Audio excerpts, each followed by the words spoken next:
అంటే ప్రజలు ఒక పార్టీ అబద్ధం ఆడుతున్నది అంటే ప్రజలు ఆల్రెడీ గ్రహిస్తూనే ఉంటారు కాబట్టి మాది కానీ కాంగ్రెస్ కానీ బీజేపీ కానీ ఏదైనా కూడా ప్రజల ముందు కనిపిస్తూనే ఉంటుంది. అందులో భాగంగానే మేము రేవంత్ రెడ్డి గారు ముఖ్యమంత్రి అయిన కాడి నుండి పట్టుకొని ఈ రోజు వరకు మేము చేసిన పోరాటాలు 6 గ్యారెంటీలు 420 హామీలు ఇస్తే కనీసం 13 అంశాలతోటి కూడినటువంటి 6 గ్యారెంటీలు ఇస్తామని చెప్పి మాట తప్పి మడమ తిప్పి దానికి తెల్ల రేషన్ కార్డుతో లంకె కట్టిండ్రు. లంకె కట్టిన తర్వాత ఎలక్షన్ కంటే ముందు షరతులు వర్తిస్తాయనే ట్యాగ్ లైన్ పెట్టినంటే మాత్రం మీ కథ వేరే రకంగా ఉండేది. ఈ రోజు ఎన్నిక అయిన తర్వాత ముఖ్యమంత్రి అయిన తర్వాత షరతులు వర్తిస్తాయని చెప్పేసి తెల్ల రేషన్ కార్డుకి లంకె పెట్టి దానికి 80 ప్రశ్నలు, ఒకటి కాదు రెండు కాదు 80 ప్రశ్నలు సంధిస్తే ప్రజలు ఈ రోజు వరకు కూడా దానికి సమాధానం లేదు. ఆ పోరాటం వల్లనే ఈ రోజు 6 గ్యారెంటీలలో కనీసం రుణమాఫీ మీద యుద్ధం చేసినాం. రెండు నెలలు యుద్ధం చేస్తే 18 అంటే సగం కట్టారు, ఇంకా సగం కట్టలే. ఆయన చెప్పింది లెక్క. సీఎం రేవంత్ రెడ్డి గారు 18,000 కోట్ల రూపాయలు కట్టామని చెప్పారు. అట్లనే ఒక్కటి కాదు 6 గ్యారెంటీలలో కనీసం రుణమాఫీ కట్టించడం పోరాటం చేసి, అట్లనే పంట కొనుగోళ్లలో బోనస్ ఇస్తాం 500 రూపాయలు అని చెప్పి చెప్పడం జరిగింది. ఆ బోనస్ ను కూడా మరి కట్టించడం జరిగింది. తర్వాత కట్టించకపోతే వచ్చే పంటలకు ఇస్తామని చెప్పి, అట్లనే రైతు భరోసా విషయం కావచ్చు, అలాగే మరి కౌలు రైతులు ఒక్క విషయం కాదండి, ఏ విషయాన్ని మేము వదిలిపెట్టలేదు. నిరంతరాయంగా 24 గంటలు ప్రజల సమస్యల మీద మేము పోరాటం చేసినాం.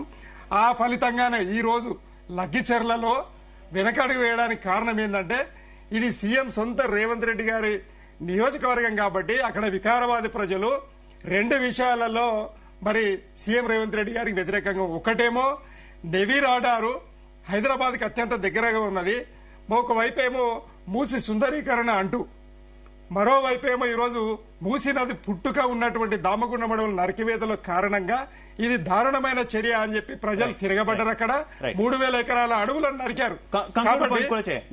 ఒకటే సెకండ్. ఆ విషయంలో తర్వాత లగ్గిచెర్ల విషయంలో ఈ రోజు బీఆర్ఎస్ పోరాటం ప్రజల పక్షాన్ని నిలబడ్డది, ప్రధాన పక్షం కాబట్టే వెనుకడుగు వేయడం జరిగింది. అలాగే హైడ్రా విషయంలో ఈ రోజు సుప్రీంకోర్టు వరకు కూడా పోయి ప్రజల పక్షాన నిలిచి దాన్ని ఆపివేయడం జరిగింది. అలాగే నిరుద్యోగుల విషయంలో కూడా మళ్ళీ గ్రూప్ 1 గ్రూప్ 2 ఎగ్జామ్స్ అలాగే అన్ని విషయాలలో కూడా వాళ్ళ విషయంలో పోరాటం చేసినాం. ఈ రోజు వాళ్ళు ఏమంటారు అంటే వచ్చే నెల విజయోత్సవ సభలు చేసినామంటారు. ఏం సాధించారని విజయోత్సవ సభలు చేసుకుంటున్నారు. ఇప్పుడు మేము దీక్ష దివస్ చేస్తున్నామంటే ఒక లెక్క పత్రం ఉంది. తెలంగాణ రాష్ట్రాన్ని అంటే కాంగ్రెస్ పార్టీ ఏం చెప్తుంది, దేశానికి స్వాతంత్రం తెచ్చారని కాంగ్రెస్ ఒకటే నిమిషం దేశానికి స్వాతంత్రం తెచ్చారని కాంగ్రెస్ చెప్తున్నప్పుడు తెలంగాణకు స్వతంత్రం తెచ్చింది టీఆర్ఎస్ పార్టీ, కేసీఆర్ గారు అనే విషయాన్ని మీరు గమనించాలి. ఆయన చేసిన ఆమరణ నిరాహార దీక్షకు ప్రభుత్వం లొంగి తెలంగాణ రాష్ట్రం ఇచ్చింది కాబట్టి కేసీఆర్ గారు శ్రీరామ రక్ష తెలంగాణ రాష్ట్ర ప్రజలకు అంచెలంచెలుగా ఈ దేశాన్ని ఉన్నత శిఖరాలకు తీసుకుపోయి ప్రపంచ దేశాలలో ఉన్నత దేశాలకు సమతుల్యంగా తీసుకుపోయిన ఘనత కాంగ్రెస్ పార్టీ.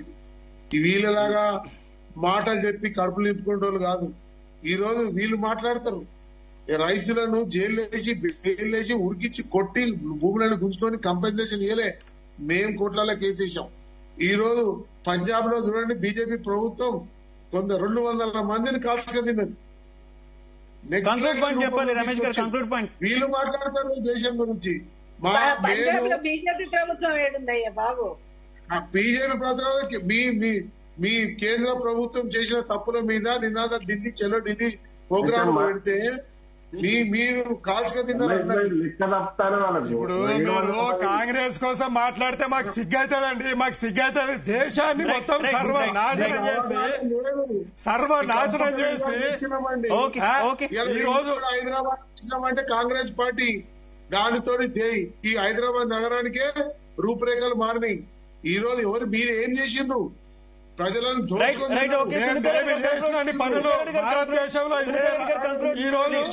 తెలంగాణ రాష్ట్రం మొదటి రాష్ట్రంగా ఉండడానికి కారణము కేసీఆర్ గారి పరిపాలననే. ప్లీజ్ కేసీఆర్ గారి పరిపాలన వల్ల ఈ రోజు తెలంగాణ మొదటి స్టేట్ గా ఉన్నదండి దేశంలో. కంక్లూడ్ చేయాలి. స్టూడెంట్స్ ను నాశనం చేసిండు మీరు. స్టూడెంట్స్ ను ఓకే రమేష్ గారు, సునీతారెడ్డి అరే గారు మేము నాశనం చేస్తే ఫస్ట్ ప్లేస్ కి ఎట్లుంటదండి? నాశనం చేసిండు. మొదటి ప్లేస్ మొదటి స్థానంగా Telangana thank you so much. Thank you so much Ramesh garu, thank you so much Vidyarthi garu, thank you so much Sunitha Reddy garu, thank you so much Malleshwar గారు.